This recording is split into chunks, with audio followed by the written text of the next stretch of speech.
அதிகாரம்.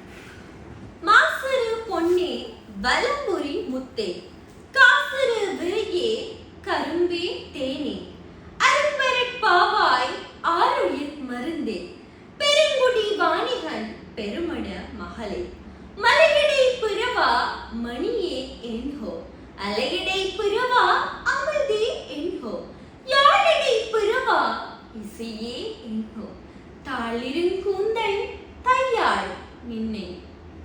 அதாவது இதன் பொருள் என்னவென்றால், குற்றமற்ற தூய்மையான தங்கத்தை போன்றவளே, வலம்புரி சங்கின் மதிப்பிற்கு ஒப்பானவளே, குற்றமற்ற தூய்மையான வாசனை திரவியத்தின் நறுமணத்தை கொண்டவளே, கரும்பினதும் தேனினதும் சுவையை போன்றவளே, கிடைத்தற்கு அரிதான பெண்ணே, என் உயிருக்கு அருமருந்தாய் அமைந்தவளே, பெரும் செல்வந்த வணிகனின் மகளே,